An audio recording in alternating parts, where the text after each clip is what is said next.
พี่น้องๆมื่อนี้อีกวันหนึ่งเนาะทางพ่อบ้านพะเลาะก็เลยว่าเปลี่ยนบรรยากาศเออ บ่ได้ไปใส่เนาะมันก็มื้อเช้านี่ก็รู้สึกว่าหนาวเนาะก็เลยได้ออกมาคอยเบิ่งให้เบิ่งนาเนาะเออจากคำม่วนมากับจุฬาลาว28หา30 โลเนาะ30 ลักมาเบิ่งหนองปูหนองปลาอันนี้ก็คือว่ากระท่อมเนาะกระท่อมทำใจของพ่อบ้านพะเลาะอดีตพ่อบ้านพะเลาะก็เคยมาใช้ชีวิตอยู่นี่แหละเนาะไว้หลายปีเกือบเข้า6-7 ปีเนาะเราก็เลยสุขภาพบ่ค่อยสมบูรณ์แล้วก็เลยเข้าเมืองอยู่ในเมืองพุ่นเนาะอยู่ท่าแค่มื้อนี้ล่ะสิออกมาเลาะเบิ่งอันนี้ละให้เบิ่งนาเบิ่งหนองปูหนองปลาเบิ่งหัวเบิ่งสวนไปเบิ่งพร้อมกันเลยเนาะ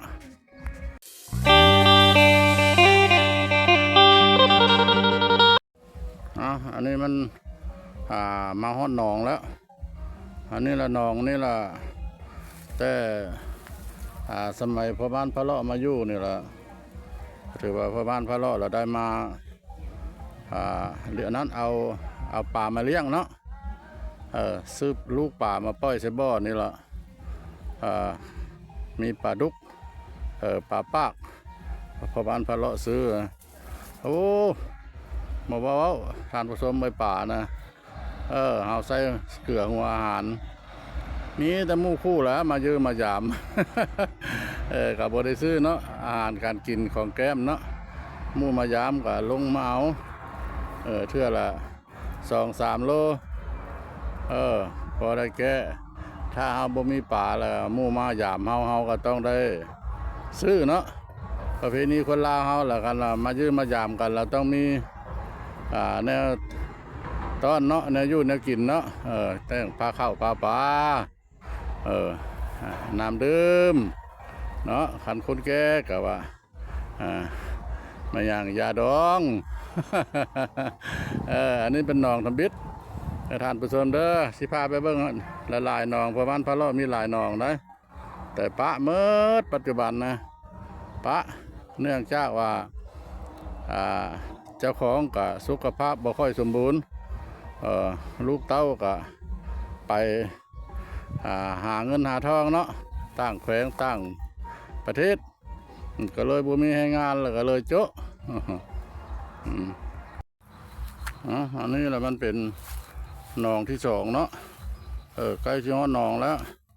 ขอน้ำหน่วยญาติน้ำท่านผู้ชมเลยภาพนี่ก็บ่ค่อยสวยเพราะว่านั้นเนาะตอนที่แล้วนี่แหละมันทางเนาะทางเลขที่13นี่ละทางเลขที่13ใต้นี่แหละแล้วมันเป๊ะแล้วก็เพิ่นก็เอาหินผามาใส่แล้วมันก็เป็นพุ่นโอ้ยคืบต้นไม้ต้นตอกนะท่านผู้ชมเลยนะข่าวมืดมันพุ่นละอองพุ่นทางนั่นล่ะนี่ล่ะนี่ตัวนี้ก็ปีผ่านมาก็พอบ้านพะเลาะเคยมาดูดน้ำออกแล้วก็เอาปลาก็สิได้อยู่ปีละล้างปีก็ประมาณ20,000เนาะ20 ปลายโล30 โล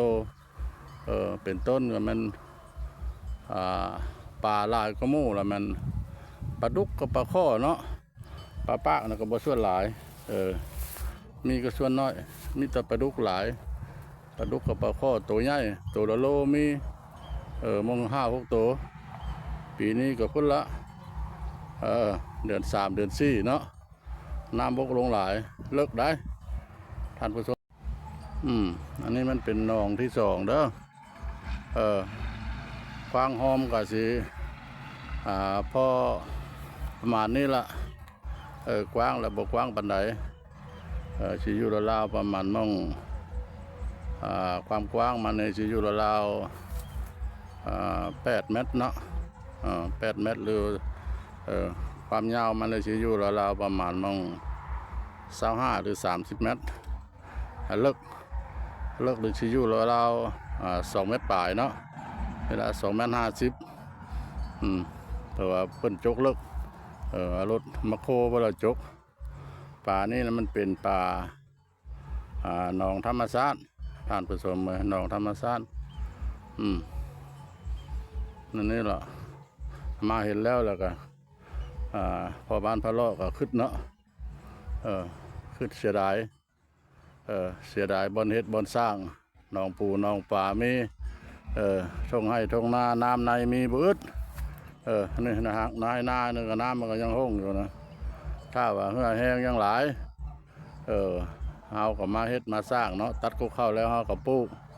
คนใดปลูกมักแตงโมเฮาก็ปลูกเนาะตัวใดคุณปลูกมักทั่วมักสลีบ่ฟักต่างๆน้ำบ่อึดเด้ไฟฟ้ากับมีแล้วประพานพาเลาะลงกองเตอร์ส่วนตัวเรียบร้อยไฟฟ้ามีคืออันนี้แหละทงให้ทงนากันเลยอันนี้ก็คือเงินลูกเงินหลานออมข้างออมแบวอยู่นี่ละคันแม่นว่าเพื่อแห้งยังนี่แหละเฮาละมาเฮ็ดมาสร้างเฮ็ดกินนั่นแหละเนาะถ้ามันละเหลือกินแล้วเฮาก็ขายเป็นสินค้าหมักโมนี่ก็ปลูกเนี่ยโบราณก็จักไร่2 ไร่เนาะตัดโตเพื่องแล้วก็คุดขุมเลยบ่พอเท่าใดเดือนเฮาก็ได้ขายเนาะมักทั่วผักยาวบ่มักสลีบ่มักแตง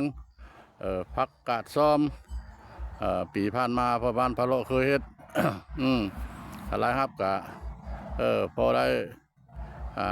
อยู่ได้กินอยู่เนาะกลุ่มครอบกลุ่มครัวอยู่พอได้เสียค่าน้ำค่าไฟอยู่ตื่นเช้ามาแล้วนับเอารถเงิน ปัจจุบันนี้อะไรเฮ็ดบ่ได้แล้วมีแต่ไปนั่นแหละเดี๋ยวเนี่ยเลาะป่าเลาะดงหากินข้าวป่าตึกแห่แซ่มองไปพุ่นแล้วบ้านนะบ่อนไก่ไปภูไปฝาไปถ้ำไปเหวถ่ายทำให้ท่านผู้ชมหูเห็นแล้วเลยละบ่ได้มาเฮ็ดมาสร้างท่านผู้ชมเลยถ้าผู้ใดสนใจมักอาชีพนี้ติดต่อมาเด้อติดต่อมาหาซองของพ่อบ้านพะเลาะนี่ล่ะพร้อมแล้วที่จะเปลี่ยนเจ้าเนาะเปลี่ยนพร้อมแล้วที่จะเปลี่ยนเจ้าผู้ใดยังเหื่อยังแห้งเนาะมาหาเงินอยู่นี่ก็ได้บ่จำเป็นไปรับจ้างรับบ่ายเฮามีเนื้อที่เนาะรวมทั้งหมดเรามี5 เฮกตาร์เด้อติดกับทางเลขที่13ไต้ออกมาจากคำม่วนละประมาณ28 ลัก28 โลนี่แหละละคือเป็นคือทั้งสิแต่ตัวนี้เราเป็นป้าเป็นดงโยนี่แหละเชื่อแล้วก็เบื้องต้นละพระบ้านพระล่อละบ่ได้บุกเบิกให้มันแปลนมดเนาะอันนึงกับเรื่องเงินคำเงินมดละ2มาก็เอาไว้